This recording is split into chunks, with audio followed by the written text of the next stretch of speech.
The rain fell in a relentless drizzle, drumming softly against the cracked pavement and turning the streets into shimmering ribbons of silver. She crouched beneath the edge of a broken awning, her arms wrapped tightly around her knees, trying to shield herself from the chill. Her jacket was thin, patched in multiple places, and did little to keep out the damp that seeped into her bones. She hugged herself, feeling the persistent ache of hunger gnawing at her stomach, and watched as puddles formed along the alley, reflecting the flickering glow of the streetlights above. The city was alive with movement, umbrellas bobbing through, the rain, the sound of tires splashing through puddles, and distant laughter from cafes and restaurants that smelled of warmth and food, things she had not experienced in weeks. A sudden, small whimper pierced the ambient noise, barely audible above the drizzle. Her ears twitched instinctively, and she turned toward the sound. In the shadowed corner of the alley, a tiny shape struggled against the puddles, its fur matted with water and mud. A small dog, shivering violently, tried to lift itself over the slick surface, its paws sliding helplessly. Without a moment's thought, she pushed herself to her feet and dashed toward it, her soaked shoes squelching with each step. Her heart pounded not from the exertion, but from a mix of fear and instinctive empathy. She reached the trembling animal, just as it toppled sideways, and she scooped it into her arms, feeling its tiny body shudder against hers. The dog's eyes, wide and glistening, met hers, and in them she saw a raw vulnerability that mirrored her own. She whispered soft, soothing words, pressing it close to her chest, trying to share the warmth she barely felt herself. The rain continued to fall, soaking her hair and jacket, but she barely noticed. Her world had narrowed to the fragile life. Cradled in her arms, the fragile heartbeat she could feel through the soaked fur. She wrapped the dog in her tattered scarf, tugging it snugly around its shivering form. Each breath it took was a tiny, grateful sigh, and with each, her own sense of despair softened, replaced by a fierce protectiveness. People passed by without noticing, umbrellas creating small bubbles of private space as they hurried along, faces hidden behind hoods and hats. A few glanced briefly, perhaps curious about the ragged figure holding something small and trembling, but none stopped. It didn't matter. In that alley, the sound of rain, the smell of wet asphalt, and the warmth of the tiny life in her arms became her entire universe. She hummed softly, a low, uncertain tune, stroking the dog's head with careful fingers. The shivering began to slow, the tiny paws relaxing against her jacket, and a sense of fragile trust formed between them. She had no home, no certainty of tomorrow, but at that moment, she had saved something. And in that act, she felt a spark of hope she hadn't known she still possessed, a small light against the endless gray of the rainy city night. The rain continued to fall, relentless and cold, but for a fleeting moment. She and the small dog were warm, connected, and alive. In a world that often seemed determined to ignore them, the night stretched on, but she didn't mind. She had found something worth holding on to, something fragile yet unyielding, and she clutched it close, refusing to let it slip away. By the time the first pale light of morning began to seep into the alley, she was still curled around the small dog, its body now pressed firmly against hers for warmth. The rain had ceased, leaving a fresh, earthy smell lingering in the air, mixing with the scent of wet concrete and discarded refuse. She had spent the night trying to keep both of them dry under the tattered awning, wrapping the dog in the scarf she had worn around her neck and tucking it as close as possible against her own body. Every time it shivered, she pressed a little closer, whispering gentle reassurances, though the words sounded hollow even to her own ears. She had no home, no food, and very little hope. Yet, in that alley, cradling the tiny creature, she felt something she had not felt in a long time. Purpose. Her stomach growled, but she ignored it, focusing instead on the dog's fragile frame. She had a piece of stale bread in her pocket, the only remnant of the meager scraps she had managed to scavenge the day before. She broke it into small pieces, offering them to the dog, who sniffed hesitantly before nibbling carefully. She smiled faintly, seeing the tentative trust in its eyes, the tiny tail wagging just slightly as it accepted her offering. It was a small victory, yet it felt monumental. For once, she was not the only one struggling against the world's indifference. She had someone to care for, someone who depended on her, and that realization stirred a warmth she had almost forgotten existed. She sat for hours in that quiet morning, holding the dog close, listening to the soft splashes of residual puddles and the distant hum of the city waking up. Occasionally, a passerby glanced at the corner of the alley, perhaps noticing the pair, but no one stopped. It didn't matter. She felt a sense of ownership over this tiny life, a silent vow that no matter what, she would keep it safe. She imagined finding a dry place, a small patch of sunlight, somewhere to rest without fear of being shooed away or soaked by the next rainfall. She thought of warmth, of food, of small comforts she had long taken for granted, and wondered if, somehow, she could provide them for this dog. Hours passed, and the city came alive around them. Delivery trucks rumbled past. Cyclists weaved through puddles, and pedestrians hurried along, coffee cups in hand. Yet in that secluded corner, she and the dog existed in a separate world. She stroked its damp fur, speaking softly, sharing stories that had no audience but this small, trusting creature. In return, the dog nestled closer, leaning into her embrace as though understanding her words. Its trust gave her a sense of stability, an anchor in a life otherwise defined by instability and uncertainty. As the morning light grew stronger, the dog's small body stopped trembling, and it looked up at her with bright, grateful eyes.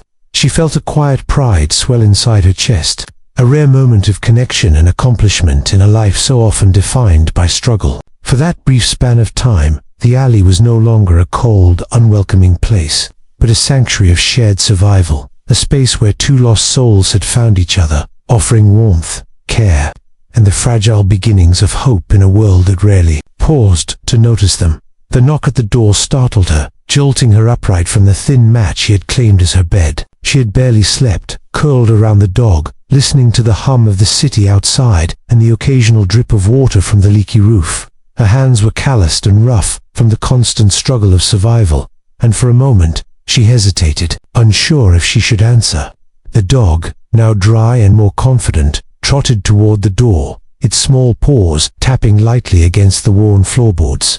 Another knock echoed, firmer this time, followed by a polite, unmistakable voice calling out, "Hello? May I come in?" She opened the door slowly, squinting against the morning light, and froze. Before her stood a man in a tailored suit, polished shoes, gleaming even in the dim entryway. His hair was neatly combed, and his demeanor radiated a calm authority she wasn't accustomed to. But it was the dog at his side that made her heart skip a beat. It barked excitedly, leaping into his arms, then wriggled free and bounded toward her, tail wagging furiously. She barely recognized the little creature, now full of energy and happiness, and her chest tightened. "I believe you saved him from the rain yesterday," the man said, his voice warm yet controlled. I am his owner. My name is Richard." He offered a hand, but she didn't move to take it, still unsure what to make of this sudden intrusion into her life. She could feel the dog's energy vibrating against her legs, a joyful contrast to the cold, harsh world she had woken up in countless mornings. She whispered the dog's name, and it barked again, pressing its tiny body against her, as if insisting she understand that it remembered her. Richard glanced around the cramped, dimly lit apartment, noting the threadbare mattress in the corner, the worn furniture, and the faint smell of dampness that clung to the walls. He didn't flinch or turn away, only observed quietly, as if gauging her comfort, her trust, her willingness to accept what he was about to offer. "I want to thank you," he said finally, his tone deliberate, "for what you did. He's more than just a pet, he's family. And you saved him. I can't thank you enough." Her lips parted, but no words came.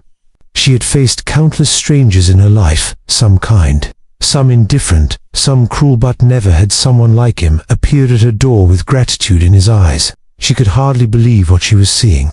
Her life had been defined by scarcity and fear, yet here was a man, wealthy and composed, standing before her, insisting that her small act of kindness meant something monumental. She reached down instinctively to stroke the dog's fur, feeling its warmth beneath her fingertips, and realized that through saving it, she had inadvertently opened a door to something entirely new, a world she had only glimpsed from afar, but had never thought possible. The dog barked again, tugging at her sleeve, impatient and insistent, as if urging her to trust him, and for the first time in a long while, she felt a flicker of hope, fragile yet undeniable, that maybe, just maybe, life could shift in ways she had never dared to imagine. The rain-soaked alley, the hunger, The cold night soul of it had led to this moment. A stranger at her door, a grateful dog, and a chance to step into a world she had only ever dreamed of. She followed him hesitantly down the slick, early morning streets, the dog trotting ahead with a joyous energy that seemed impossible after the hardship of the past days. Every so often, it would glance back at her, as if checking to make sure she was still with them, then sprint forward again, ears flopping and tail wagging like a banner of excitement. She kept her hands tucked into the sleeves of her jacket, cold from the lingering drizzle and the chill in her bones, but also trembling with uncertainty. The man walked beside her, calm and steady, his polished shoes splashing lightly through puddles, his presence both reassuring and alien in a world she had only known as harsh and indifferent. They arrived at a towering glass building, its surface reflecting the morning light and the bustling city around it. Cars glided past on the street below, people in suits and dresses hurrying into offices and cafes, the rhythm of their lives so different from the constant scramble she knew. She hesitated at the threshold, the dog brushing against her legs, almost sensing her apprehension. The man smiled gently. "I know this is all new," he said softly, "but I want you to see something." With that, he opened the door, and the warm air from inside enveloped her. It smelled of polished wood, clean carpets, and faint traces of kaffir, stark contrast to the damp alleyway she had navigated. Inside, the building was quiet yet alive with movement. The assistants typing rapidly on keyboards, phones ringing in the background, and the hum of elevators whisking people between floors. The man led her to a private office, spacious and bathed in natural light, a leather couch, plush rugs, and floor-to-ceiling windows overlooking the city skyline created a space that felt impossibly large and luxurious. She sank onto the couch, still holding the dog, feeling the soft carpet beneath her worn shoes, and for a moment was completely silent, absorbing the unfamiliar comfort. The dog settled beside her, its head resting on her lap, and she stroked its fur, marveling at the softness, the warmth, and the normalcy of this strange new environment. "I want you to know," the man said, sitting across from her, "that you don't have to worry anymore, not about food, shelter, or safety. I can help with all of that. And if you want, I can help you continue your education, learn new skills, and build a life that isn't defined by survival alone." She stared at him, disbelief rooting her in place. Her life had been a continuous struggle. She had grown used to scarcity, uncertainty, and the constant fight against a world that seemed indifferent. The idea of stability, of kindness on this scale, felt almost surreal. The dog, sensing the shift in her emotions, nudged her hand gently, its eyes wide and expectant. She looked down at it, and then back at the man, a cautious glimmer of hope stirring deep within her chest. She realized, slowly, that this was not just about the dog, it was about her, too. For the first time, someone was offering her more than temporary relief. Someone was offering a chance at a life where she didn't have to fight for every small mercy. Her lips parted slightly, the beginnings of a smile tugging at her face. She still didn't fully trust it, couldn't fully imagine it, but for the first time in years, she allowed herself to imagine a life beyond the rain, beyond the alleys, beyond the endless struggle, life where warmth, care, and hope could coexist. Weeks passed, and she had begun to settle into a life she had never imagined could exist. The apartment was small but warm, sunlight pouring through large windows and illuminating the soft rug where the dog lay sprawled, its chest rising and falling in contentment. She often found herself staring out at the bustling streets below, the cars and people moving with purpose and ease, a rhythm so different from the desperate scurry she had once known. The city, which had once felt cold and indifferent, now seemed full of possibility, and for the first time, she allowed herself to believe that she had a place in it. Each morning, she woke to the scent of breakfast, freshly prepared and placed on the table just for her. The dog, her faithful companion, would leap onto the bed with unrestrained enthusiasm, nudging her awake and barking happily, reminding her that she was no longer alone. She would smile, a genuine warmth spreading through her chest, and slip on the clothes provided for her, comfortable, clean, and fitting, and for the first time in her life, she felt presentable in a world that had always seemed to judge her by her tattered appearance. The small acts of normalcy, once taken for granted by others, now felt miraculous. She washed the dog's fur, brushing out tangles, and watched it wag its tail with unbridled joy, marveling at how a life once drenched in rain and despair could shift so completely in a matter of days. The CEO, Richard, visited regularly, always careful not to overwhelm her, but offering guidance and encouragement. He arranged for tutors to help her continue her studies, provided her with clothing, shoes, and food, and even introduced her to programs that could teach her skills for the future. She absorbed it all cautiously, afraid at first to trust such generosity, but gradually, a quiet confidence began to bloom within her. The streets and alleys of her past were still in her memory, but they no longer defined her. She had a sense of agency now, a chance to shape her own future, rather than merely survive it. Evenings were often spent with the dog, curled against her legs, reading or practicing writing in a notebook Richard had given her. The sound of the city outside was softer now, filtered through glass and comfort, rather than the harsh, unrelenting reality of concrete and cold. Occasionally, she thought back to the alley, the rain, and the fear of those long nights, and felt a bittersweet pang. It was there, in that small, desolate place, that she had formed the connection that changed everything. Saving the dog had opened a door she had never dared approach, and through it, a world of hope had entered her life. One evening, as she watched the sun dip behind the skyline, the dog nudged her hand, insisting on attention. She laughed softly, scratching behind its ears, and realized that in saving a life, she had saved her own. The rain-soaked streets, the hunger, and the fear were no longer her daily companions. Instead, warmth, safety, and the promise of a future awaited her. She closed her eyes for a moment, breathing deeply, and felt an overwhelming gratitude, not just for the dog or Richard, but for the strange, unpredictable twist of fate that had led her from despair to hope.